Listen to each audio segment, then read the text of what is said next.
నేర్చుకుంటున్నానని అదే బట్టి దేవునికి స్తోత్రం. మరి అలాగే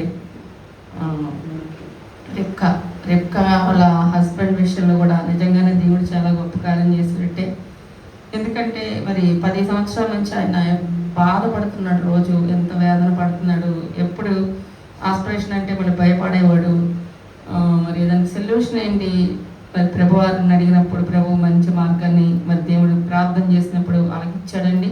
అది కూడా ఒక మరి దేవుడు ఇచ్చిన మరి ఒక మార్గం చెప్పాలంటే. అలాగే ఆపరేషన్ లేకుండా ఆయనకి రోగం విషయంలో సొల్యూషన్ దేవుడు ఇచ్చాడు. అది కూడా గొప్ప మేలు. మరి అలాగే మరి షారోన్ నిజమే షాప్కి వెళ్ళిన తను జాబ్ చేస్తున్నప్పుడు సేవకోటాలకు ఖచ్చితంగా హాజరయ్యి మరి టెన్షన్గా వెళ్ళేది. మరి దేవుడు ఆ కుమార్తెకు కూడా మంచి లైఫ్ని ఇచ్చాడు. అలా మన ప్రతి ఒక్కరు చెప్పుకుంటే చాలా చాలా కార్యాలు దేవుడు మనకి స్త్రీల కోటాల ద్వారా దేవుడు చేస్తున్నాడు.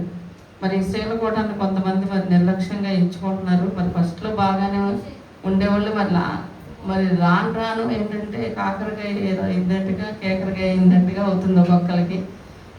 మరి శ్రీలకోటలో ఎంతో ఆశీర్వాదమైనదండి. శ్రీలకోటం ఎంతో ఆశీర్వాదం, బ్లెస్సింగ్, బాగా బ్లెస్సింగ్ ఉంటుంది. కలవడం ఆశీర్వాదం, ఇందులో ప్రార్థన చేయడం ఆశీర్వాదం, మరి ఇందులో పాల్గొనడమే గొప్ప ఆశీర్వాదం. మరి ఇవన్నీ కూడా మరి పోగొట్టుకున్నట్టే మనం రాలేదు అంటే. ఓకే, ఈరోజు ఒక చిన్న వాక్యాన్ని మనం ధ్యానం చేసుకుంది. ఎవరు వచ్చినా రాకపోయినా మరి దేవుని యొక్క పని ఆగదు. ఆయన వచ్చినంత మందినే దీవిస్తాడు, ఏం పర్వాలేదు. ఈరోజు మీకు ఒక ఆశీర్వదించబడిన స్త్రీల గురించి 2-3 వాక్యాలు నేను తెలియపరిచి మనం ప్రార్థన చేసుకుందాం. న్యాయాధిపతుల గ్రంథం 4వ అధ్యాయంలోకి రండి. న్యాయాధిపతుల గ్రంథం. కోటాల గురించి అందరూ కూడా ప్రార్థన చేయాలండి. తప్పకుండా ప్రార్థన చేయండి. అందరూ కలవాలని చేయండి. రక్షణ జరగాలని చేయండి. బాప్తిసాలు జరగాలని చేయండి. మీరందరూ కూడా హాజరవ్వాలి. ఎలాంటి ఆటంకాలు అప్పుడు రాకూడదు అని చేసుకోండి. మరి 3 రోజుల కోటాల్లో తప్పకుండా మేము ఉండాలయ్యా. ప్రతి కోటానికి మమ్మల్ని నడిపించు, బలమేపు, ఆరోగ్యము, ఆటంకాలను తీసివేయని మీరు ప్రార్థనలో పెట్టుకోండి. అలాగే కోటాలకి ఎంత ధనసాయం అవసరం, మరి ధనసాయం గురించి ప్రార్థన చేయండి. ప్రతిదీ కూడా ఎదుక్కోకుండా దేవుడు ఇక్కడ సిద్ధపరచాలి. ప్రభా, నీ మందిరంలో ఏ కొదుగు ఉండకూడదు నాయన. ప్రతి ఒక్కరికి సామర్థ్యాన్ని ఇవ్వండి. మరి ప్రతి ఒక్కరు గుప్పులు ఇప్పడానికి ధనాన్ని ఇవ్వడానికి మరి ప్రార్థన చేయండి. అలాగే మరి దైవ సేవకుల్ని నోటన మా కొరకు, మా సంఘం కొరకు, మా కుటుంబం కొరకు ఏ మాటలను సిద్ధపరిచి తీసుకొస్తారో అవి మేము నేర్చుకునేవారిగా, అనుసరించేవారిగా, మేలు పొందేవారిగా మేము ఉండాలి. ఏదో విడిపెట్టేట్టుగా ఉండకూడదు ప్రభా. వాక్యాన్ని సీరియస్గా తీసుకోవాలి. ఎదురు చూడాలి. ఒక లెటర్ వస్తుందంటే ఇంతకుముందు ఎట్లా ఎదురు చూసేవాళ్ళు వాక్యం కొరకు అలా ఎదురు చూసేవారిగా ఉండాలంట.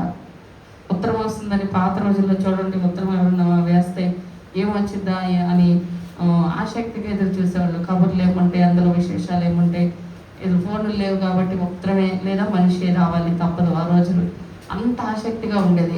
ప్రతి రోజు వెళ్ళి వెయిట్ చేస్తూ ఉండేవాళ్ళు. బయటికి వెళ్ళి పోస్ట్ మ్యాన్ రాగానే ఎప్పుడు వస్తాడా అని. అంత ఆసక్తి దేవుని వాక్యం పట్ల ఉండాలి. ఏం మాట్లాడతాడో ప్రభు, ఈ కోటాల్లోనైనా నా ప్రాబ్లంకి ఒక సొల్యూషన్ దొరికిద్దా, ఒక మాట దొరికిద్దా, ఏదైనా నేను ఒక మేలు ఆ మాట ద్వారా అనుభవించగలుగుతానా, ఏదైనా నేర్చుకోగలుగుతానా అనే ఆసక్తి మనకు ఉండాలి. ఎప్పుడు వస్తాయి దాని కొరకు తప్పన ఉండాలి.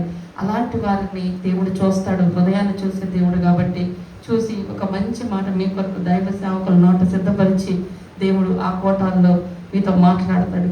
కాబట్టి మీరు అన్ని విషయాల్లో కూడా సిద్ధపడాలని నేను ప్రభు పేరట మనం చేస్తున్నాను. ఈరోజు న్యాయాధిపతుల గ్రంథం 4వ అధ్యాయంలో 4వ వచనం చూడండి.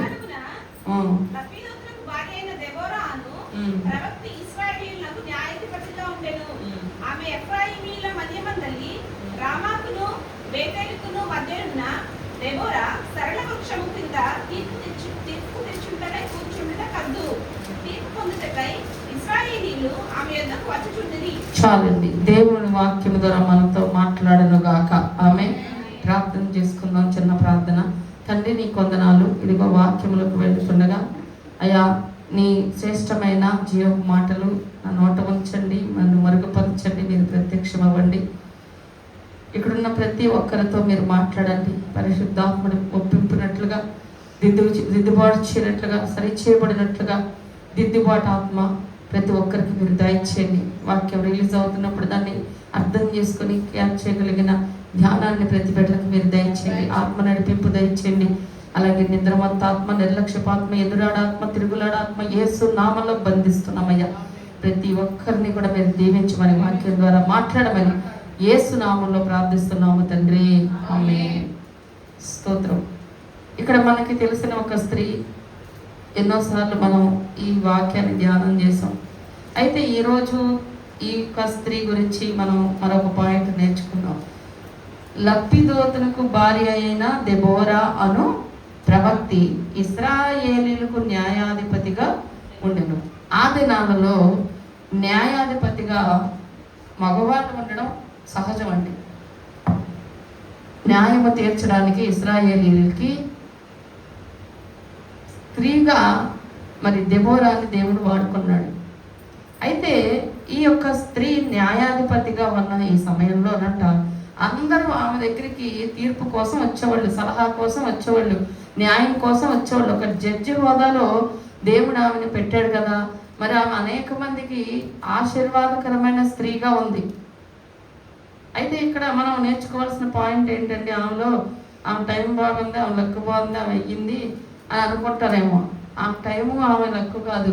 దేవుడు ఆమెని ఒక స్త్రీగా ఎందుకు పెట్టాడంటే, మనము కూడా ఆమెలాగా ఉండగలము, ఉండొచ్చు కూడా. ఎలాగా? ఆమె న్యాయాధిపతిగా ఉంది, ఇశ్రాయేలీయులకు తీర్పు తీర్చే హోదాలో ఉంది, వాళ్ళకి జ్ఞానముగా దేవుని యొక్క జ్ఞానాన్ని బట్టి తీర్పు తీర్చే హోదాలో ఉంది. ఆమె సొంత జ్ఞానం కాదు, ఆమె పుస్తకాలు చదవలేదు. అంతేకాదు, ఆమె న్యాయాధిపతిగా ఉన్న ఆ రోజుల్లో ఆమె 20 సంవత్సరాల నుంచి ఇశ్రాయేలీయులు బంధకాల్లో ఉన్నారు, బానిసలుగా ఉన్నారు. వాళ్ళు చాలా నలపబడుతున్నారు వేరే దేశాల రాజుల చేత. ఆ టైంలో మమ్మల్ని ఎవరు విడిపిస్తారు, మమ్మల్ని ఎవరు ఇది చేస్తారని బాధతో, వేదనతో ఎదురు చూస్తున్న టైంలో దెబోరాని దేవుడు ప్రవక్తగా పెట్టి, న్యాయాధిపతిగా పెట్టి అక్కడ ఆమె ద్వారా ఆ బంధకాల నుంచి విడిపించి 40 సంవత్సరాలు తిరుగు లేకుండా, వాళ్ళు భయపడకుండా ప్రశాంతంగా బ్రతికే పరిస్థితిని దేవుడు వాళ్ళకి ఒక్క స్త్రీ ద్వారా ఇచ్చాడు. అయితే ఆమెకి ఏమన్నా యుద్ధం తెలుసా అంటే యుద్ధం తెలియదు. ఆమె ఏమన్నా కత్తి పట్టి మరి మంచిగా యుద్ధం చేసిద్దా అండి? ఆమెకు బాగా టాలెంట్ ఉంది. ఈరోజు చాలామంది స్త్రీలు, మాకు జ్ఞానం లేదండి, మాకు చదువు లేదండి, మాకు భయం అండి, మాకు మాట్లాడడం రాదండి, మాకు తెలివితేటలు లేవండి, ఈ చెప్తారు. ఎందుకమ్మా నీ పిల్లలు అట్లా అయిపోయారు, ఎందుకండి మీ కుటుంబంలో నడిపించుకోలేకపోతున్నావు, ఎందుకు నీ భర్తతో నువ్వు చక్కగా జ్ఞానం కలిగి మాట్లాడి అతను ఒక దారిలోకి, నువ్వు దేవునిలోకి నడిపించలేకపోతున్నావు అంటే, మాకు చదువు లేదు కదండి, మాకు అన్న తెలివితేటలు లేవండి, ఇలా చెప్తారు. ఈమెకి కూడా ఏ స్కిల్ లేదు చెప్పాలంటే. మనం చెప్పేది ఏది కూడా ఆమెకు కూడా లేవు. ఆమెకు ఉన్నది ఏంటో తెలుసా? ఆమె ఒక ప్రవక్తి, దేవునితో గడిపే స్త్రీ, దేవునితో మాట్లాడే స్త్రీ, ప్రార్థన చేసే స్త్రీ. ఏ స్త్రీ చెప్పండి? ఆమె ఎలాంటి స్త్రీ? ఎలా ఉంది? దేవునితో ఎక్కువ సమయం. ఇప్పుడు మనం ఎక్కువ ప్రార్థన చేస్తూ ఉంటాం పద్దాగా. చాలామంది అంటారు కదా, మీకేం పద్దాగా ప్రార్థన జరుగుతాయి అని. పద్దాగా జరుగుతాయి. మరి మనకి మ్యాక్సిమం ఎక్కువ రోజులు మనం దేవునితో గడుపుతున్నాం. అందుని బట్టి స్తోత్రం. సరిపోద్దంటే సరిపోదు, ఇంకా మనం సరిపోదు. మన భక్తిలో ఇంకా ఏదో నేర్చుకోవాలి, ఇంకా పరిశుద్ధపరచబడాలి, ఇంకా వినాలి దేవుని వాక్యం. ఒక ఆదివారం అంతే సరిపోతుంది అనుకుంటారు కొంతమంది. ఆదివారం చాలా భక్తి చేయడానికి ఎంత ఉంటారు పద్దాగా. అంటలేదు మిమ్మల్ని ఎవరు? పద్దాగా ఎంత ఉంటారు, పని పాటు ఏం లేదే. అసలు వాళ్ళు ఎవరు? అసలు వాళ్ళకన్నా నీళ్ళు ఎక్కువ చేస్తారు, మనం ఎక్కువే చేస్తాం. మనకి ఎక్కువ తెలుసు కాబట్టి ఎక్కువ చేస్తాం. వాళ్ళకి ఏం తెలియదు కాబట్టి సైలెంట్గా ఉంటారు. తెలియని అనుకుంటే మనకు అనవసరం. మనకు తెలుసు కాబట్టి, ఆయన ఎంత గొప్పడో తెలుసు కాబట్టి, ఆయన ఎంత మంచోడో తెలుసు. ఆయన వల్ల మనం మేలులు పొందుతున్నాం కాబట్టి మనం చెయ్యాలి, తప్పదు, ఎంతైనా చెయ్యాలి. ఆయన ఇచ్చిన జీవితం ఆయనకే ముందు. ఆయన భూమి మీదకి పంపించింది మనల్ని పిల్లల్ని కనేసి ఇక్కడ ఆస్తులు సంపాదించుకొని ఇక్కడే ఉండిపోమని కాదు. పిల్లల్ని ఇచ్చాడు, భర్తనిచ్చాడు, అన్నదమ్మునిచ్చాడు, అక్కచెల్లనిచ్చాడు, అన్నిటిని ఇచ్చాడు. వాటన్నిటితో పాటు అన్నిటికన్నా ముందు నేను నిన్ను చేశానన్న విషయం నువ్వు మర్చిపోకూడదని ఇలాంటి నియమాలు పెట్టాడు. ప్రతి ఒక్క రోజు దేవునితో మాట్లాడే అనుభవం ఉండాలి. ప్రతిరోజు దేవుడిని స్తుతించే అనుభవం ఉండాలి. ప్రతి విషయంలో దేవుడికి ప్రాధాన్యత ఇచ్చే అనుభవం ఉండాలి. ఇక్కడ దెబోరా అన్న స్త్రీకి ఏ టాలెంట్ లేదు ఆమెకి చెప్పాలంటే, కానీ ఒక సైన్యాన్ని నడిపించగలిగినంత టాలెంట్ ఆమెకు దేవుడు ఇచ్చాడు. అంటే యుద్ధం చేయాల, గైడ్ చేసేది, మాట సలహా చెప్పేది. ఎక్కడదంత టాలెంట్? ఓన్లీ ప్రార్థన. ఈరోజు మీరు గుర్తుపెట్టుకోండి, మీకు చదువు ఉండవసరం లేదు. పాట పాడమంటే చదువు రాదంటారు, బైబిల్ చదవమంటే చదువు రాదంటారు. ఓకే, రాదు. ఇప్పుడు మనకి ఆసక్తి ఉంటే మన మైండ్లో పాటలు వచ్చేస్తే రావా? పాడతాంగా. చదువుకున్న వాళ్ళే పాడుతున్నారా? చదువుకున్న వాళ్ళు, కళ్ళు లేని వాళ్ళు అద్భుతంగా పాడుతున్నారు. వాళ్ళకి ఎవరిచ్చారా జ్ఞానం? సాకు అంతే, నాకు రాదు, ఇది నాకు కుదరదు, ఇది నాకు లేదు, ఇవి చెప్పొద్దు. మనం ఒకటి నేర్చుకోవాలి, ఇది నాకు రాదు అని ఏది కూడా మనం చెప్పకూడదు. ఒకవేళ ట్రై చేస్తా, అట్లీస్ట్ నా దేవుడు ఇచ్చిన జ్ఞానంతో నేను చేస్తానమ్మా, చేస్తానండి, చెయ్యాలి అనే ఒక పట్టుదల ఎవరిలో ఉంటుందో వాళ్ళు గెలుస్తారండి. ఎందుకంటే ఇక్కడ ఈ యొక్క స్త్రీని చూసి మనం ఏం నేర్చుకోవాలి అంటే, దెబోరా ఎక్కువగా ప్రార్థన చేసిన స్త్రీగా ఉంది. ఆమె ఎక్కువగా దేవుడితో గడిపిన స్త్రీగా ఉంది, దేవుడితో మాట్లాడిన స్త్రీగా ఉంది, దేవుడి దగ్గర ఎక్కువ సమయం ఉన్న దేవుడి స్వరం వినగలిగిన స్త్రీగా ఉంది. అందుకనే ఆమె అంత చక్కగా 40 సంవత్సరాలు అద్భుతంగా ఇశ్రాయేలీయులకి న్యాయాధిపతిగా ఆమె ఎదగగలిగింది, రాణించగలిగింది. హల్లెలూయా. ఈరోజు మన కుటుంబాన్ని నడిపించలేకపోతున్నాం. అదేంటే మాకు చదువు లేదు, తెలివితేటలు లేవు, మా ఆయన మాటండు, మా అబ్బాయి మాటండు. నువ్వు ఎవరు ఈ సాకులు చెప్పబాకండి. ఒక్కటి నేర్చుకోండి, ఏదైనా దేవుడి దగ్గర గడిపే స్త్రీలు ఉంటారే ఎక్కువ సమయం. ఇప్పుడు ఒక మైండ్ సెట్, నేను ఎవరైనా నాకు సమస్య చెప్పారనుకో, నేనేమంటా, నేను ఇప్పుడు సపోజ్ మొన్న షారన్ ఉంది, సపోజ్ అవి వాళ్ళ మామయ్య గారు వాళ్ళు వెంటనే వెళ్ళిపోవాలి, వచ్చి అలా ఆయన గారిని ఉండొద్దు అన్నారు. ఉండొద్దు, వెళ్ళిపోవాలి, ఎందుకంటే క్లినిక్ ఉంది కదా, మళ్ళీ ఆ కస్టమర్స్ పోతారండి. ఆ కస్టమర్స్ కూడా వస్తారు, నువ్వే టెన్షన్ పడదు, కస్టమర్స్ పోతారని వెళ్ళిపోవాలి అన్నాడు. ఈ పిల్లలేమో మా ఆయన ఉండాలి, ఎందుకంటే మొదటిసారి కదా, మరి మా ఇంట్లో ప్రేయర్ పెట్టుకుంటున్నాం, అక్కడంటే ఏదో వాళ్ళ ఇంట్లో ఏదో వెళ్ళి ఉళ్ళో పెట్టేసి ప్రార్థన చేసి అయిపోయింది. మరి ఇక్కడ అందరూ ఉంటారు, మన వాళ్ళు సంతోషంగా, నా భర్త కూడా ఉంటే బాగుండని ఆ పిల్ల ఆశపడింది. మెసేజ్లు పెట్టింది నాకు, అమ్మ వాళ్ళు ఒప్పుకోవట్లా, వెంటనే పంపించేస్తారంట అని. అలా ఆయన గారిని ఉంచాం, ఈవిని మాత్రం తీసుకెళ్ళమంటున్నారు, ప్రేయర్కి కూడా వద్దన్నాడు వాళ్ళ డాడీ. అప్పుడు నేనేం చెప్పా, మామూలుగా నా ధైర్యం ఏంటో తెలుసా, ఎవరేం చెప్పినా నేను దేవుడితో మాట్లాడతాను, ప్రార్థన చేస్తాను అనే ఒక ధైర్యం ఉంటుంది నాకు. ఎందుకంటే ప్రార్థన ఇక్కడ మనం దేవుడితో మాట్లాడటం మొదలు పెడితే అక్కడ సెట్ చేస్తాడు దేవుడు. ఎవరి మైండ్ని ఎట్లా తిప్పాలో అట్లా తిప్పుతాడు. మనకు ఆ పాయింట్ తెలిసిందనుకో, వాళ్ళు గొడవకు వచ్చారు, వాళ్ళు మా మీద కోపంగా ఉన్నారు, వీళ్ళు అసలు ఎవరని చెప్పేశారు, ఇంకా వీళ్ళకి కుదరదని చెప్పేశారు, ఇంకా ఇవన్నీ పట్టించుకోబాకండి. వాళ్ళు ఏం చెప్పారో దాన్ని మార్చగలిగేదే ప్రార్థన ముందు ఏదైనా తలవంచాల్సిందే. అందుకని ఏమీ రాపోయినా పర్లా, మీకు ప్రార్థన చేయడం రాకపోతేనే మీరు బాధపడండి. ప్రార్థన చేయడం కూడా రాదా చెప్పండి? అది కూడా రాదంటారు మనకి. అది ఏముంది నా తల కిందలు ఎట్లా చేయమన్నాడు దేవుడు. మీరు బాగా ప్రార్థన చేసి కఠోర ప్రార్థన చేయాలంటే కాలు పైకి లేని తల కిందకు పెట్టి చేస్తే నేను వింటాను అన్నాడా? అదేం లేదుగా, చక్కగా కుర్చీలో కూర్చొని చేసినా అంటున్నాడు, మోకాళ్ళు వేసి చేసినా అంటాడు. ఎవరి స్థితిగతులను బట్టి, ఆరోగ్య స్థితిని బట్టి, వారికి ఉన్న సమర్పణను బట్టి, వాళ్ళ ఇష్టం ఏ పొజిషన్లో చేసినా, నడుస్తూ చేసినా, ప్రయాణంలో చేసినా, జర్నీలో చేసినా, ఎక్కడ చేసినా ఆయన ఆలకిస్తాడు. కానీ ఒక్కటి మనం చెయ్యం అంతే. ప్రార్థన ఎక్కువగా చేయాలండి. ఎన్ని గంటలు నువ్వు ప్రార్థనలో గడుపుతావో అంత విధంగా నువ్వు తీర్చిదిద్దగలుగుతావు. నీ పిల్లల జీవితాన్ని కావచ్చు, నీ కుటుంబ వ్యవస్థను కావచ్చు, నువ్వు తీర్చిదిద్దగలిగేది ఎప్పుడు అంటే నువ్వు ఎక్కువసేపు ప్రార్థనలో గడిపినావు. హల్లెలూయా. మరి మనం ప్రార్థనలో గడుపుతున్నావా? ఎన్ని గంటలు చేస్తున్నారు ప్రార్థన చెప్పండి? మనం చేసే ప్రార్థన సరిపోద్దా? నువ్వు చేసుకునే ప్రార్థన నీ పిల్లలకి, నీ కుటుంబానికి, ఆర్థిక స్థితికి, ఆరోగ్య స్థితికి, మరి వీటన్నింటికి కూడా మనం చేయాలి. ఏదో ఒక 10 నిమిషాలు గంట సరిపోదు, ఈ రోజుల్లో అస్సలు సరిపోదు. కనీసం ఒక స్త్రీ 3 గంటలు ప్రార్థన చేయాలి, ఈజీగా 3 గంటలు చేయాలి. ప్రతిరోజు 3 గంటలు దేవుని సన్నిధిలో గడిపితే నువ్వు చూడు అది ఎట్లా ఉంటుందో. ఆ టైం మార్చుకొని చూడు ఒకసారి. ఖచ్చితంగా అది జరగలేదండి, ఇది అవ్వలేదు, నువ్వు ప్రార్థన చేస్తూ ఉంటే ఆ మార్పు నీకు కనిపించింది ఆటోమేటిక్గా. నీకు అర్థమైపోద్ది మారుతున్నాయి పరిస్థితులు. నా దేవుడితో చెప్పడం ఎప్పుడైతే మొదలు పెట్టానో నా దేవుడు కలగ చేసుకుంటున్నాడు, కొంచెం రిజల్ట్స్ కనిపిస్తుంది అని అర్థమైపోద్ది ఒక వారం రోజులకి. మరి మానేయకూడదు, మధ్యలో ఒక రోజు అటు వెళ్ళి లేదంటే మధ్యలో కుదరలేదండి, నీరసంగా ఉందండి, ఈ కాదు. నీకు పట్టుదల అంటే దెబోరాకి ఏమీ రాదు, యుద్ధం రాదు, కానీ ఒక న్యాయాధిపతిగా వాడుకున్న దేవుడు ఆమెకి ప్రార్థన తప్ప మరొకటి తెలియదు. కానీ అన్ని లక్షల మంది ఆమె చెప్పిన మాట వేదం.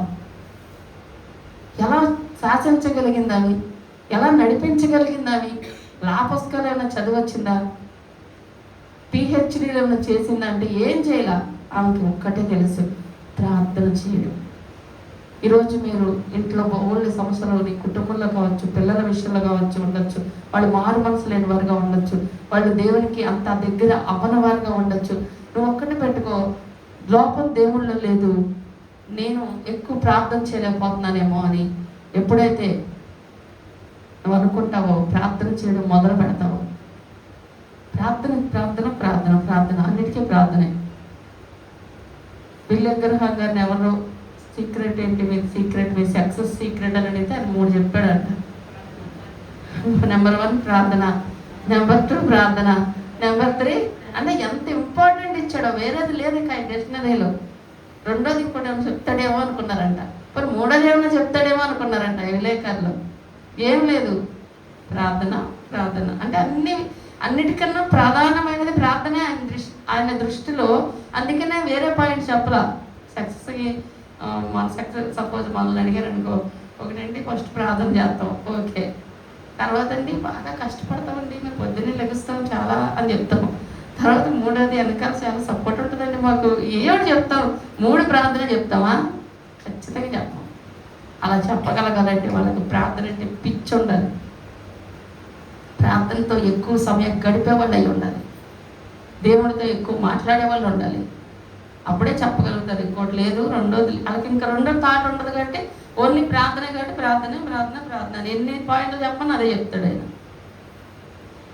ఈరోజు స్త్రీలు కుటుంబాల్లో ఎన్నో సమస్యలతో అనారోగ్య స్థితులతో ఉంటున్నారు. ఒకటి మనం చేయగలిగింది ఏంటంటే, మనకు రాదు, చదువుకోలే, ఓకే, తెలివి లేదు, ఓకే, బలం లేదు, ఇంకా ఓకే, కనీసం మోకరించలేకపోతున్నాము, నో ప్రాబ్లం, పడుకొని చేయి. ఎలా చేసినా ఈయన దేవుడు ఉన్నప్పుడు మనం ప్రార్థన చేయడానికి ఎందుకు ఆలోచిస్తున్నాం? ఎందుకు వేరే సమయం? అన్నిటికీ టిఫిన్కి టైం ఉంటుంది, భోజనంకి టైం ఉంటుంది, పనులు చేసుకోవడానికి టైం ఉంటుంది, వేరే వేరే ప్రోగ్రామ్స్కి టైం ఉంటుంది, అన్నీ పెట్టుకుంటాం. ప్రార్థన టైం ఏమో తగ్గించేసుకుంటున్నారు. మీరు ఒక్కటి గుర్తుపెట్టుకోండి. ఈరోజు మీకు మీ జీవితంలో మీరు ఏం చేస్తున్నారో నాకు తెలియదు. జాబో లేదంటే ఉద్యోగం కాకుండా వేరే ప్రయత్నాలు, లేకపోతే పిల్లల విషయంలోనూ ఏ రిజల్ట్స్ అని ఎదురు చూస్తున్నారేమో, భర్త విషయంలో ఏదైనా, కుటుంబ విషయాలు ఏదైనా జరగాలి మార్పు అని ఎదురు చూస్తున్నారేమో. ఒకటి పెట్టుకోండి, ఈ రోజు నుంచి న్యాయాధిపతిగా ఒక ఏమీ రాని ఒక స్త్రీని నా దేవుడు వాడుకున్నప్పుడు ఆమె ఏం చేసింది అంటే, ఆమె ఏం చేయాలి, ప్రార్థన చేసింది ఎక్కువసేపు. ఆమె అందుకే దేవుడు ఎన్నుకున్నాడు. ప్రార్థన చేసే ఆమె అంతమందిని, అన్ని లక్షల మందిని నడిపించినప్పుడు, నా ఇంట్లో ఉండేది 2-3 ఉంటారు, మహా అయితే 4-5 ఉంటారు. నేనెందుకు వేరని నేను ఒక దారిలో తేలేకపోతున్నా? ఎందుకు నా ప్రార్థన వాళ్ళని కదిలించలేకపోతుంది? ఎందుకు నా ప్రార్థన వాళ్ళని మార్చలేకపోతుంది? ఎందుకు నా ప్రార్థన ఫలితం ఇవ్వలేకపోతుంది? నాకు లక్షల మంది అవసరం లేదు ప్రభా. ఇగో నా బిడ్డ, ఇగో నా భర్త, ఇదిగో నా కుటుంబం, ఇదిగో నా అన్నదమ్ములు, ఏదో ఒకటి పెట్టుకొని అక్కడ అది ప్రార్థన చేయడం మొదలు పెట్టండి. న్యాయాధిపతిగా ఉన్న ప్రవక్తనే దేవుడు అద్భుతంగా విజయం ఇచ్చి ఆమె ఒక దేశమే గుండె మీద చేసుకుని ఎదురుపోయిందా ఉన్నప్పుడు హాయిగా. ఎంత ఆశీర్వాదకరంగా స్త్రీగా ఉందో చూడండి. ఈరోజు కుటుంబానికి ఆశీర్వాదకరమైన స్త్రీలుగా ఉండలేకపోతున్నారు స్త్రీలు.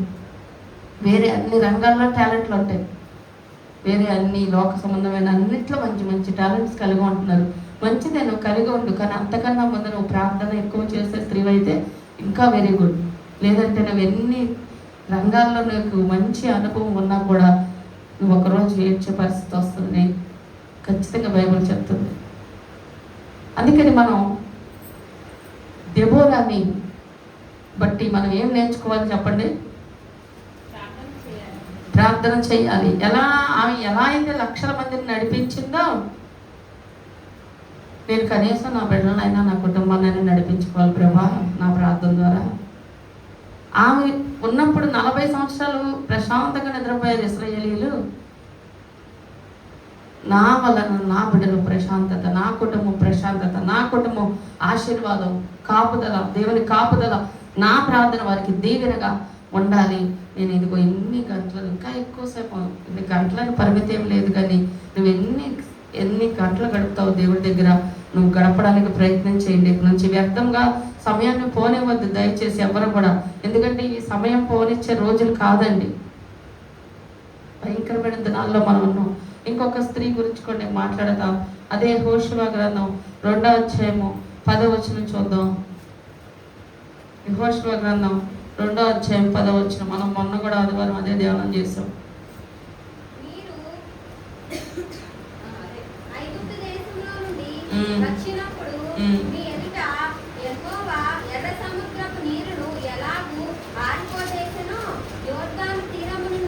ఇక్కడ యెహోషువ గ్రంథంలో రాహాబ్ అనే స్త్రీ గురించి కూడా మనం మాట్లాడుకుందాం. ఇక్కడ రాహాబ్ అనే స్త్రీ ఇక్కడ ఒక మాట మాట్లాడుతుంది. అక్కడ వచ్చిన 2 దైవ సేవకులతో అంటుంది, మీరు సిహోనుకి ఓగుకి, సిహోను ఓగు అంటే బాగా పెద్ద రాజులండి ఆ రోజుల్లోనే, బలమైన సామ్రాజ్యాలు, బలమైన చక్రవర్తులు.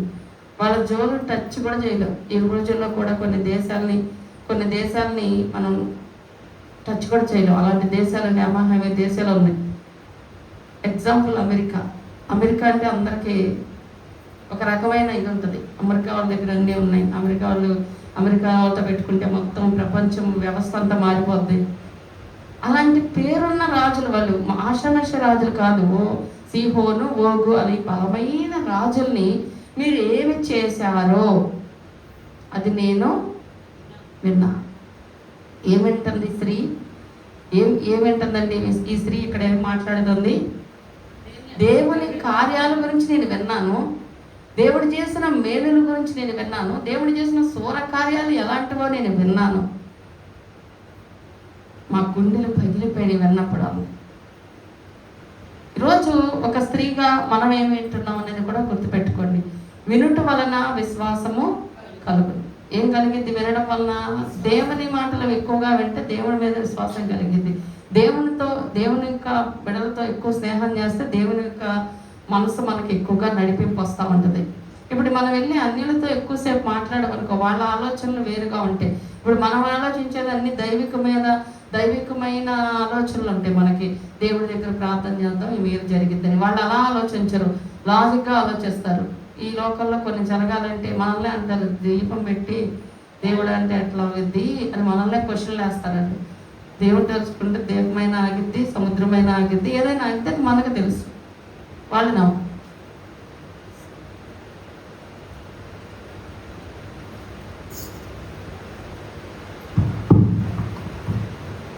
అయితే మనం ఎక్కువగా మన విశ్వాసం బలపడే వాళ్ళతో కూర్చోవాలి. మన విశ్వాసం ఎవరితో బలపడిద్ది? ఒక 4 బూతులాడే వాళ్ళతో కూర్చుంటే బలపడిద్దా? మనకే ఆటోమేటిక్గా ఈజీగా బూతులు వస్తాయి. సాడీలు చెప్పుకునే వాళ్ళతో కూర్చుంటే బలపడిద్దా? మనకే ఆటోమేటిక్గా సాడీలు వచ్చేస్తాయి. వింటాం కాబట్టి నిజమే, అలా అట్లా అంటారు, వీళ్ళు అట్లా అంటారు. ఈ మైండ్ ఒక రకమైన మైండ్ వస్తుంది. అందుకే యేసుప్రభు వారు పుట్టక ముందు ఎలిజబెత్కి గర్భం వస్తుంది. ఎలిజబెత్కి మరియమ్మకి ఎన్ని నెలల తేడా? 6 నెలల తేడా. అంటే యేసుప్రభు వారికి ఇప్పుడు యోహాను గారికి ఎన్ని నెలల తేడా వచ్చింది? 6 నెలల తేడా వచ్చింది. మరియమ్మ గర్భవతి అవ్వక ముందే 6 నెలల ముందే ఎలిజబెత్ గర్భవతి అయింది. అప్పుడు మరియమ్మకి కూడా దేవుడు దర్శించి, దేవుని దూత ఇదిగో నీకు పిల్లోడు పుడతాడు, ఆయన సర్వోన్నతుడైన కుమారుడు అని మొత్తం చెప్పింది. చెప్పిన తర్వాత ఆమె ఆశ్చర్యపోద్ది. ఎట్లా జరిగింది, నీ కన్యను కదా అని ఆశ్చర్యపోయినప్పుడు, ఇదిగో నీ యొక్క బంధువురాలు ఉంది కదా, ఎలిజబెత్ ఉంది కదా, దైవ సేవకురాలు ఉంది కదా, ఆమె దగ్గరికి వెళ్ళాడు. ఎందుకు ఆమె దగ్గరికి ఎందుకు వెళ్ళడం? ఆమె దగ్గరికి వెళ్తే ఆమెకే పిల్లడు పుట్టబోతున్నాడు. ఆమె ఆల్రెడీ ప్రెగ్నెంట్. ఆమె ముసలామె, ఇంకా అయిపోయినాయి అన్నీ అనుకున్న టైంలో దేవుడు ఆమెని చూపించి ఎగ్జాంపుల్ చూపించి అంటున్నాడు, మరియా నువ్వు మగవాళ్ళని ఎరగలేదు కాబట్టి నాకు అసాధ్యం అని అనుకుంటున్నావే. ఆమె కూడా ఒక ముసలామె, వృద్ధురాలు. ఆమె కూడా ఇప్పుడు 6వ నెల. నీ విశ్వాసం బలపడాలంటే నువ్వు ఆమె దగ్గరికి వెళ్ళాలి. లోకంలోకి వెళ్ళి చూడమన్నాడా? నీ విశ్వాసం ఎంత బలమైందో దేవుడి కార్యాలు మన జీవితంలో విశ్వాస స్థాయిని బట్టి జరుగుతాయండి. మీరు గుర్తుపెట్టుకోండి పాయింట్, విశ్వాస స్థాయిని బట్టి దేవుడి కార్యాలు ఉంటాయి. నీ విశ్వాసం ఎంతో దాన్ని బట్టి, ఆ పరిమితిని బట్టి దేవుడు చేస్తాడు. అర్థమైందా? విశ్వాసాన్ని బట్టి నువ్వు ప్రార్థన చేయగలుగుతావు. ప్రార్థన చేయాలన్నా విశ్వాసం చాలా మెయిన్. నీకు విశ్వాసం లేకుండా నువ్వు చేస్తుంటే బోర్ కొట్టేది. విశ్వాసంతో నువ్వు అడుగుతూ ఉండు.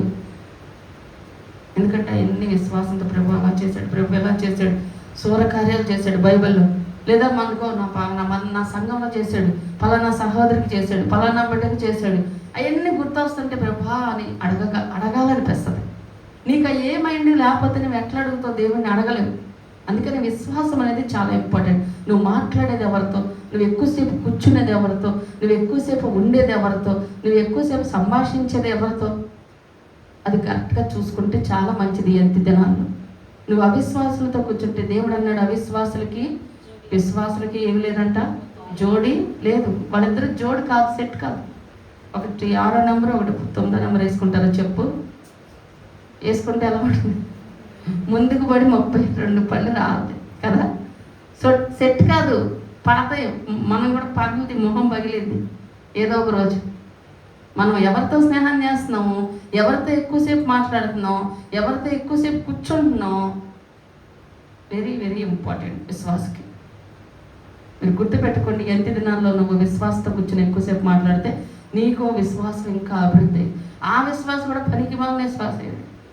వాళ్ళు కూడా ఉంటారు, నేను అది కూడా చెప్తా. అందరూ బలమైన విశ్వాసాలు నిజమైన విశ్వాసాలు కాదు, పేరుకే విశ్వాసాలు ఉంటారు. వాళ్ళకు మొత్తం మైండ్ అంతా లోకమై, కోపం, క్రోధం, కక్షలు, భేదాలు, సాడీలు అన్నీ ఉంటాయి.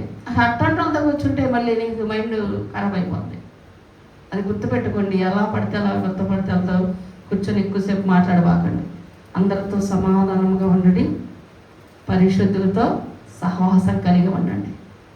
ఇది ఒక దైవ సేవకుడు, గొప్ప దైవ సేవకుడు అన్నమాట. అందరితో సమాధానం ఉండాలి. సహవాసం ఎవరితో ఉండాలి? పరిశుద్ధులు. మనమేం సహవాసమే ఉంటుంది అందరితో సహవాసం. సమాధానానికి సహవాసానికి చాలా తేడా ఉంది. సమాధానం అందరితో ఉండు, అందరితో మంచిగా ఉండు. నేను ఎవరితో గొడవలు పెట్టుకోమల్లా వాళ్ళొద్దు వీళ్ళొద్దు అని చెప్పట్ల బైబిల్. అందరూ కావాలి, కానీ నువ్వు ఎక్కువ కలిసి కూర్చునేది, నువ్వు ఎక్కువ మాట్లాడేది ఒక పరిశుద్ధుడయ్యి ఉండాలి, పరిశుద్ధురాలయ్యి ఉండాలి. లేదా నీ ఆత్మీయ జీవితం డ్యామేజ్ అయిపోద్ది. నువ్వు ప్రార్థనలు ఎక్కువ చేయలేవు, దేవుడిని పట్టుదలగా అడగలేవు. నేనే 1 గంట మాట్లాడాను అనుకోండి ఎవరితోనైనా, ఎడపస్తే గలిబిలిగా వస్తూ ఉంటుంది. మీరు ఒక్కోసారి నాకు అసలు ఎంత డిస్టర్బ్గా ఉంటుంది మైండ్. నాకు అది సెట్ అవ్వడానికి ఒక రోజు పట్టిద్ది. మళ్ళీ నాకు పీస్ ఆఫ్ మైండ్ రావడానికి చాలా టైం పట్టింది. పరిశుద్ధాత్మ నడిపింపు రావడానికి చాలా టైం పట్టింది. నా మైండ్ అంతా అలరగా ఉంటుంది. మరి మనం కూర్చొని మాట్లాడుతూ ఉంటే, రోజు కూర్చొని మాట్లాడుతూ ఉంటుంటే వాళ్ళ ఆఫీస్లో చెప్తారు, లోక విషయాల్లో చెప్తారు, లోక సంగతిలో చెప్తారు. నీకు ఒక్కటైనా బైబిల్ గురించి చెప్తారా వాళ్ళు? అమ్మ పలానా సంవత్సరం ఎంతో బలవంతుడు, దేవుడు ఎంత అభిషేకించాడమ్మా, పిల్లలే పుట్టరనుకున్న వాళ్ళకి దేవుడు పిల్లల్ని ఇచ్చాడమ్మా, అద్భుతంగా వాడుకున్నాడు, ఇశ్రాయేలీయులకి బుద్ధుడిగా దేవుడు అతన్ని వాడుకున్నాడమ్మా. ఎట్లా వాడుకున్నాడు? ఆ తల్లిదండ్రులు ఎంతో పరిశుద్ధంగా జీవించారు. పిల్లల కోసం ఆ తల్లిదండ్రులు ఎన్నో వదులుకున్నారు, త్యాగం చేశారు, త్యాగపూరితమైన భక్తి చేశారు. అందుకే దేవుడు ఆయన్ని అద్భుతమైన సంవత్సరాన్ని ఇచ్చాడు. ఆయన కూడా పరిశుద్ధంగానే జీవించాడు, తర్వాత తప్పిపోయాడు. మనం కొన్ని నేర్చుకుంటాం, కొన్ని పాఠాలు నేర్చుకుంటాం. అట్లాంటివి చెప్పుకుంటే, మొన్న వారం వాక్యం ఏం చెప్పారు అమ్మగారు, మొన్న వారం వాక్యం ఏమన్నాం? నిజమే కదా. మొన్నగా అన్నారు యోబు గురించి. విన్నారా? ఏం నేర్చుకున్నారు? ఒక పాయింట్ అని నేర్చుకున్నారు యోబుని గురించి? యోబు కష్టాలు పడతాడు, మీకు కష్టాలు పడదాం అనుకుంటున్నారా? అసలు ఒక్క కీ పాయింట్ ఒకటి చెప్పండి నాకు. Very good. నిజంగా అసలు ఆ పాయింట్ మెయిన్ పాయింట్ అదేనండి. మనకేం జరిగినా ముందు ఏమైనా అసలు దేవుడు నాకు ఏం చేశాడు, దేవుడు నాకు ఎందుకు ఇచ్చాడు, దేవుడు నాకు ఏం చేయాలి, దేవుడు నాకు ఎలా ఎందుకు చేయాలి, ఎలా ఎందుకు చేయాలి, క్వశ్చన్ వేసే అర్హత మనకే లేదు. రెండో పాయింట్ ఏంటో తెలుసా? ఆయన తలుచుకుంటే అన్నిటినీ శాసించగలిగిన ఆయనకి నీ పరిస్థితి మార్చడం పెద్ద విషయం కాదు. ఆయనే నీతో ఉన్నాడు కదా. ఇక అలాంటప్పుడు నీకు పరిస్థితి మార్చలేడని నువ్వు ఎందుకు అవిశ్వాసపడుతున్నావు? యోబుని అడుగుతాడు దేవుడు. అందుకే ఒక్క క్వశ్చన్ వేస్తాడు యోబు, ఇంత బాగా చెప్తాడు దేవుడు దానికి సమాధానం. అదే సమాధానమే క్వశ్చన్లు. రెండు బుక్స్, 2 పేజీలు 4 పేజీలు ఉంటుంది, 2 అధ్యాయాలు. ఏమేమన్నాడు? అయ్యా నేను పట్టుకుంటుంటే బాగుండయి, ఎందుకయ్యా ఈ పాటలు అన్నాడు. సరే ఓకేరా, ఎందుకు పుట్టావు చెప్తాను, ఎంత బాగా చూపిస్తాడు ఆయనకి. మరి మనమైతే ఎన్ని వేసేస్తామో, తెగ వేసేస్తుంటాం, రోజు వేసేస్తుంటాం. ఎట్లాంటి ఇచ్చేవేంటయ్యా, ఎట్లాంటి పిల్లలు ఇచ్చేవేంటయ్యా, ఎట్లాంటి భర్తను ఇచ్చేవేంటయ్యా, ఎట్లాంటి అసలు ఎన్ని అర్థం. మరి మనకి ఎంత చూపిస్తాడో ఆలోచించండి ఒకసారి. అందుకే ఆయన ఏమనద్దు, మౌనంగా విశ్వాసం నేర్చుకోవాలి. యోబుకి చెప్పాడుగా క్లాసు, ఓకే ప్రభా ఇక నుంచి క్వశ్చన్స్ అయినాయ్యా, నువ్వు దలుచుకుంటే ఏమైనా చేస్తావు, ఓకే ఓకే. స్థితులు మారిపోతున్నాయి, పరిస్థితులు మారిపోతున్నాయి. అందరూ వచ్చి నీ బతుకెందుకు భక్తి చేతను, బైబిల్ పట్టుకుని బయలుదేరుతావు అని అన్నా ఓకే ఓకే, దేవుడు తలుచుకుంటే ఏమైనా చేస్తాడు. నా దేవుడు కల్పించుకుంటే 5 సెకండ్ల పని అది, ఏమైనా చేస్తాడని విశ్వాసంతో ఉండాలి తప్ప ఇంకా మారదో పరిస్థితి, ఇంకా అయిపోయింది పరిస్థితి అని ఉండడం కాదు. ఇది కదా మనం నేర్చుకోవాలి. వాక్యం విన్నప్పుడు ఆ రోజు చర్చికి రాని వాళ్ళతో ఫోన్ చేసి ఏం చేయాలి, ఎందుకు రాలేదని అడగాల వద్దా? అడిగితే మళ్ళీ గొడవ పెట్టుకుంటారని భయం అవుతుందా? ముందుకు అడుగుతారు, ఊరికి అడుగుతారా? ఎవరు రాకపోయినా ప్రేమగా అడుగుతారు. అట్లా అంటారని భయపడుతున్నారా? ఇక్కడేమో ఆగిపోయిందా? ఎవరు లేకపోయినా ఆగదు, నేను లేకపోయినా ఆగదు, నువ్వు లేకపోతే ఏమో ఆగిద్ది. ఇంకా అట్లా అడుగుతారండి కొంతమంది. అట్ట కదా చక్కగా ఫోన్ చేసుకుని ఏంటి వాళ్ళకి చర్చికి రాలా, సహవాస పరిశుద్ధులతో సహవాసం అంటే అన్నీ వస్తాయి. ఫోన్లు చేసుకొని మాట్లాడుకోవచ్చు, సేవకుల గురించి తిట్టుకోవచ్చు, ఇట్లా అన్నారట.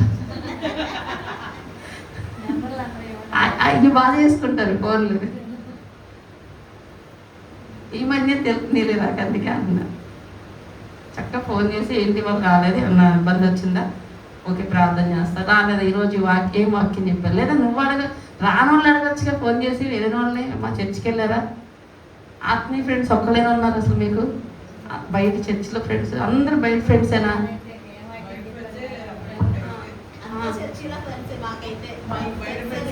ఏది మరి ఫోన్ చేసుకుని అడుగుతున్నారా? ఒక వారం చర్చికి రాకపోతే, ఒక వారం సేవలు కూడా రాకపోతే, ఈ వారం ఏమైంది, ఈ వారం ఏం మెసేజ్ విన్నాం, ఈ వారం ఏం అని డిస్కస్ చేస్తున్నారు. అడిగారు ఎన్న నుంచి బైబిల్ ధ్యానేస్తున్నారని మీరు అడగాలి. ఈ వారం అవును ఈ పాయింట్ నాకు బాగా నచ్చింది, నీకేం అర్థమైందో వాళ్ళకేం అర్థమైందో మీ ఇద్దరు డిస్కస్ చేసుకోవాలన్నా మీరు అడగండి మణిగారిని. మణిగారు అమ్మగారు వాళ్ళు చెప్పిన వాక్యంలో నీకు ఏ పాయింట్ నచ్చింది, ఏ పాయింట్ నచ్చలేదని అడగండి. మీ ఇద్దరు ఇక్కడ ఉంటారు కదా, ఎవరికైనా అనుకోండి,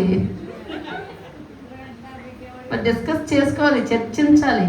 ఇద్దరన్నా కూడా మీకు పాయింట్ టచ్ అయితే ఇంకో పాయింట్ టచ్ అయింది. అర్థమైందా? ఇప్పుడు అందరూ ఒకటే నేర్చుకోరు. కానీ ఓకే కొద్దిగా వేరే టైం అయిపోతుందిలే, వద్దులే. కానీ మీతో నేను ఓకే. ఇప్పుడు రాహాబుని చూసి ఏం నేర్చుకోవాలి మనం? ఆ వంట విని ఎంత కాబట్టి ఆ విశ్వాసం చూపించగలిగిందండి. అదే వినకపోతే, ఆమె కనుక ఆ కార్యాలు వెళ్ళలేదనుకో, ఆ దేవుడి గురించి తెలియదు. నేనెందుకు ఇవ్వాలి మీకు షెల్టర్? ఇప్పుడు మీకు షెల్టర్ ఇస్తే మా దేశంలో నేను దేశద్రోహిని అవుతాను, నన్ను తీసుకెళ్ళి జైల్లో వేస్తారు, ఈ రిస్క్ అంతా నాకు అవసరమా అనేది. ఆమెకి రిస్క్ ఉందని తెలిసిన, ఆమె చంపుతారని తెలిసిన చచ్చిపోయిన పర్లా నిజ దేవుడు, కాపాడే దేవుడు ఉన్నాడు అని ఆమె నమ్మింది. కాబట్టి అంత పెద్ద రాజులనే ఓడించాడు ఆ దేవుడు. లేకపోతే ఈ ఇశ్రాయేలు వల్ల ఏమైంది, వీళ్ళకి యుద్ధం రాదు, వీళ్ళేం నేర్చుకున్నారు, ఆయన వెనకాల ఉండబట్టే శూర కార్యాలు జరిగినాయి అని ఆమె వింద. కాబట్టి ఆమె విశ్వాసం బలపడింది. కాబట్టి ఆమె ఆ రోజు వాళ్ళకి సహాయం చెయ్యగలిగింది. హల్లెలూయా. అంతేకాదు అక్కడ అంటది లాస్ట్లో మాట చూడండి, మేము వింటిమి. ఉందా లేదది అమ్మా? ఉందా? మేము వింటిమి అంటే, మేము అంటే నేను విన్నాను అనలేదు, మేము విన్నాము అంది. మేము అంటే బహుశా పక్క దేశంలో జరిగే సంగతి ఈ దేశంలో తెలియదు అంటారా? ఇప్పుడు దేవుడు అలా ఆ ఇశ్రాయేలు ప్రజలంట ఐగుప్తులోంచి బయటికి తీసుకొచ్చాడంట. బయటకు వచ్చాక వాళ్ళు ఇగో పలానా దేశం నుంచి వస్తున్నప్పుడు యుద్ధం జరిగిందంట, అక్కడ రాజుని వాళ్ళే గెలిచారంట, దేవుడు వాళ్ళ పక్షంగా యుద్ధం చేశాడంట. ఇవన్నీ వేరే దేశంలో జరుగుతున్నాయి, వీళ్ళకి తెలుసు, వీళ్ళు వింటున్నారు. ఎంతమంది విన్నా వీళ్ళెవరికైనా ఉపయోగపడిందా వాక్యం? ఈరోజు మనం కూడా అలా వినేసి వదిలేసే స్త్రీలుగా ఉండదు. ఒక్కవే ఫలితం చూసింది, మిగతా వాళ్ళందరూ ఈరోజు కూడా వాక్యాలు అంటున్నాం, ఎన్నో సాక్ష్యాలు అంటున్నాం. యూట్యూబ్ కొడితే పిచ్చ సాక్ష్యాలు, పిచ్చగా వాక్యాలు అవుతున్నాయి. మనం వారం నెలకి కనీసం 5-6 వాక్యాలు మన సంఘంలోనే అంటాం. శనివారాలు అంటున్నాం, ఆదివారాలు అంటున్నాం. మరి ఏది ఫలితం? ఏది నీ విశ్వాసం? ఏది? ఒక సమస్య వస్తే నీవు డేలా పడిపోతున్నావు. ఆమె ఒక్కతే ఉందా దేశంలో అంటే? విన్నారు, మేము విన్నాము అందావి. మేము విన్నామయ్యా దేవుడు ఎంత గొప్పోడో అంది. మరి మిగతా వాళ్ళు ఎవరు విశ్వసించలేదు, మిగతా వాళ్ళు ఎవరికి నమ్మకం కలగలేదు, వాళ్ళు ఇన్ని వదిలేశారు. ఆ దేశంలో అట్లా జరిగిందంటారా, అంతే దర్శనం. కానీ ఏమలా కాదు, విని విశ్వాసం కలిగింది, నమ్మకం కలిగింది. అమ్మో దేవుడు చాలా గొప్పోడు, ఆయన గొప్పోడు కాబట్టి వాళ్ళని బయట తీసుకొచ్చాడు, ఆయన గొప్పోడు కాబట్టి వాళ్ళని యుద్ధం చేపించి గెలిపించాడు అని ఆమె నమ్మి వాళ్ళు రాగానే, అయ్యా మీ దేవుడు ఎంత గొప్పోడు నాకు తెలుసయ్యా, మీలాంటి వాళ్ళకి సహాయం చేస్తే నాకు మేలు జరిగిద్దయ్యా అని ఆమె నమ్మింది. కాబట్టి రిస్క్ చేసింది. ఈరోజు నిజంగా నీకు దేవుడి మీద నమ్మకం అంటే, విశ్వాసం అంటే, నువ్వు కూడా ఎవరికి ఏ పరిస్థితికి మాటలకి భయపడవు. దేని ద్వారా అది వచ్చింది? విశ్వాసం. ఒకవేళ నీకు అన్పాపులర్ అయిపోతున్నావేమో జనాల్లో, అందరూ నీ గురించి చెడ్డ ప్రచారాలు చేసుకుంటున్నారు, చేసుకొని అదే నోటితో పొగిడించగలిగిన దేవుడు ఉన్నాడా లేదా మనకి? అది నువ్వు నమ్మల వద్దా? అమ్మో అట్టన్నారని కుంగిపోతే నీకే డిప్రెషన్లోకి వెళ్ళిపోతాం. బీపీలు వచ్చేస్తాయి, షుగర్లు వచ్చేస్తాయి, థైరాయిడ్లు వచ్చేస్తాయి, హార్మోన్స్ ఇన్బ్యాలెన్స్ వచ్చేస్తాయి. అర్థమవుతుంది. నిన్న వచ్చేసి అనుకో ఇంకేముంది మరి, స్త్రీలకి సమాప్తం. అందుకని నీకు వింటే విశ్వాసం కలిగిన మాటలు విను. వాక్యం వింటున్నావు, వెరీ గుడ్. నువ్వు వేరే వాళ్ళతో మాట్లాడినప్పుడు కూడా, సంభాషించినప్పుడు కూడా అందులో దేవుని మాటలే ఉంటే ఇంకా మంచిది. వింద కాబట్టి, ఆమె విశ్వాసం కలిగి ఉంది కాబట్టి ఆమె ఆ కుటుంబాన్ని రక్షించుకుంది. ఈరోజు నువ్వు కూడా ఎన్నో సాక్ష్యాలు, ఎన్నో దేవుడు చేసిన కార్యాలు వింటున్నావు, మరి అలాగే వాక్యం వింటున్నారు, కానీ ఫలితం 0 కొంతమందికి. అట్లా ఉండొద్దండి. నువ్వు నిజంగా విశ్వాసం కలిగిన స్త్రీ అయితే నువ్వు కూడా ఒక మంచి సాక్ష్యాన్ని పొందుకుంటావు. ఈరోజు ఒక వేశ్య తన కుటుంబాన్ని రక్షించుకుందన్న వాక్యం ఇప్పటికీ మనం చెప్పుకుంటున్నాం. కొన్ని వేల సంవత్సరాల క్రితం చరిత్ర ఇది. మరి ఆమెకి గొప్ప సాక్ష్యం ఉందా లేదా?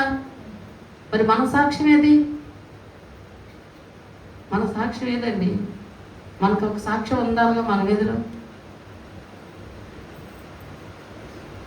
ఈరోజు ఉండట్లా. ఇంకా సెల్ ఫోన్లో కూర్చొని ముచ్చట్లు పెట్టడం, సెల్ ఫోన్లో గంటలు మాట్లాడటం.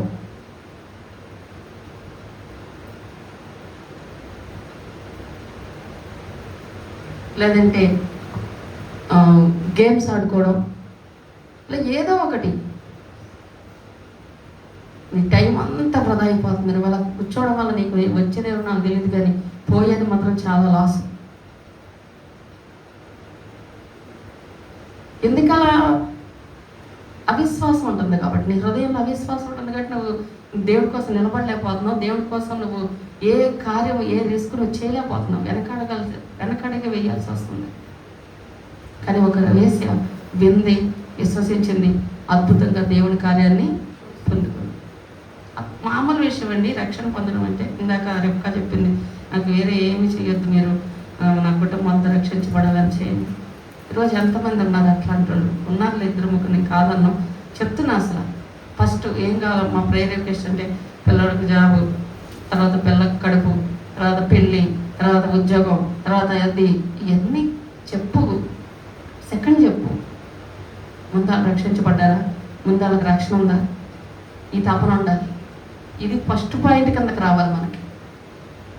ఫస్ట్ పాయింట్ ఏంటి? రక్షణ. ఆమె ఏం కోరింది? మీరు నాకు కనుక మేలు చేశారు కాబట్టి మీరు కూడా నాకు ఏదైనా ఒక బంగారం ఎత్తారా, ఈ ఊరంతా దోచుకుంటారంటున్నారు. ఎలాగో రేపు ఎరుక మొత్తం మీ చేతుల్లోకి వచ్చేస్తుందిగా. మా ఎరుక బాగా ఎక్కువగా ధనం ఎక్కువ ఉన్నారు దేశం కదా, మా ఎరుకలు మంచి మంచి ఉన్నాయి కదా, అవన్నీ మీ హ్యాండ్ ఓవర్ అయిపోతాయి కదా, రేపు మీరు గెలిస్తే అందులో సగం వాటా ఇస్తారా అని అడిగిందా? ఒకసారి ఆలోచన చేయండి, మనం ఎంత సిల్లిగా బ్రతుకుతున్నాము. అవేం అడగలామే, మీరు నన్ను నా కుటుంబాన్ని రక్షిస్తారా, రక్షించండి, అదే నాకు మీరు చేసే ఉపకారం ఉంది, ఏదైనా ఉపకారం చేయండి అని అడిగింది. వాళ్ళు కూడా అన్నారు, ఇదిగో దారం తీసుకెళ్ళి కట్టుకోమ్మ ఇంటికి, ఎంత కనపడుతుందా నీకు దారం కట్టుకుంటే అని అందా. మళ్ళీ ఆమెకి విశ్వాసం ఉంది, ఆ దారానికి ఉన్న శక్తి ఆమెకు తెలుసు. ఈరోజు మనకే తెలియట్లా, ఏసు రక్తం కొన్న శక్తి మనకు తెలిస్తే ఈ నిమ్మకాయలు, మిరపకాయలు, ఇంకా ఏ కాయలో ఉంటాయి, ఆ కాయలన్నీ ఆశ్రయించవు. ఆయన రక్తం ఉన్న పవరు ఆమెకు తెలుసు. అందుకనే వాళ్ళు వెళ్ళి ఒక చిన్న దారం, ఎంత సిల్లిగూడదండి, ఇలా తీసి ఇచ్చారు. అంతే, ఎంత దారం తీసి ఇది వెళ్ళి కట్టుకో అంటే మీరైతే కట్టుకుంటారా? ఎట్ట కనపడుతుందా మీ కంటికి? ఈ దారం ఎత్తావా, నీకోసం నేను అంత పెద్ద రిస్క్ చేస్తే అని ఎదుర్కొచ్చినట్టు. ఆమె శ్వాసం ఉంది కాబట్టి ఈ దారం చాలు నన్ను కాపాడడానికి అని విశ్వాసంతో నమ్మింది. విశ్వాసం ఉన్న వాళ్ళకి ఏం పెద్ద రుజువులు, పెద్ద సాక్ష్యాలు, పెద్ద పెద్ద కార్యాలు అవసరం లేదండి. దేవుడు ఒక మాట చెప్తే చాలు, ఆ మాటని ఎప్పటికైనా నెరవేరుస్తాడని నమ్ముతారు. హల్లెలూయా. ఈరోజు నీ జీవితంలో దేవుడు ఎన్నో మాటలు చెప్పుంటాడు. ఆ మాటలను బట్టి నువ్వు అవిశ్వాసపడద్దు. కొన్నిసార్లు దేవుడు మాట ఇచ్చాక పరిస్థితులు వేరుగా ఉంటాయి, అనుకూలంగా అయితే ఉండవు. అయినా కూడా అవిశ్వాసపడద్దు, విశ్వాసంతో ఉండు. ఎందుకంటే ఏసేపు పరిస్థితి మారిపోలేదా? ఏసేపు దేవుడు చెప్పింది వెంటనే జరగలేదు, దావీదుకి దేవుడు చెప్పింది వెంటనే జరగలేదు. భక్తుల్లో ఎవరినైనా తీసుకోండి, వెంటనే ఏది కూడా దేవుడు వాగ్దానం నెరవేరలేదు. అబ్రహాం కావచ్చు, టైం తీసుకున్నాడు. ఆ టైంలో ఎన్నో నష్టాలు జరిగినాయి, వాళ్ళకి ఎన్నో అవమానాలు జరిగినాయి, తలకిందులైపోయి పరిస్థితులు వచ్చినాయి, చావు దాకా వెళ్ళారు. కానీ ఒక్కటి వాళ్ళని బతికించింది ఏంటో తెలుసా? విశ్వాసం. దేవుడు మాట ఇచ్చింది తప్పని దేవుడు, నా దేవుడు ఎలా ఉంచుతాడు అన్నాడు కదా. సో ఈ పరిస్థితులన్నీ ఆయన ఇలా ఉంచాడు, మారుస్తాడు అని ఒక్కటే వాళ్ళు నమ్మారు.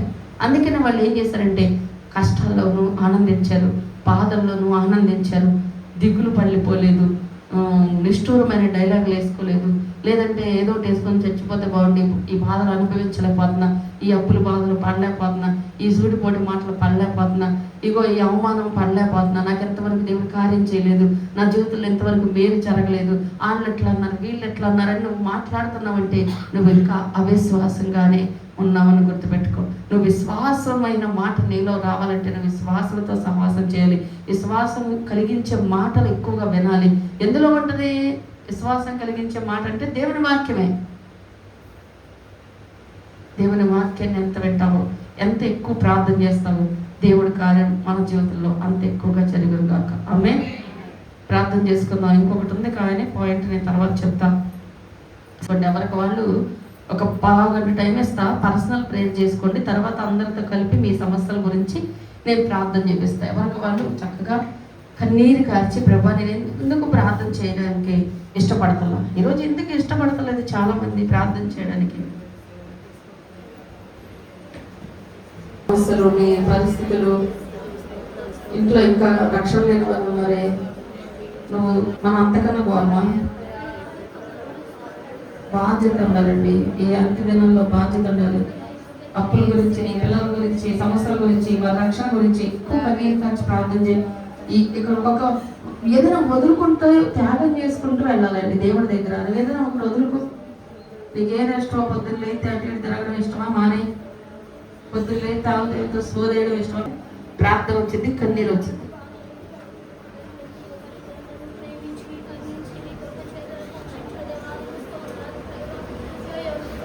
భారం లేని బరువు లేని ప్రార్థన చేయండి. దయచేసి భారంగా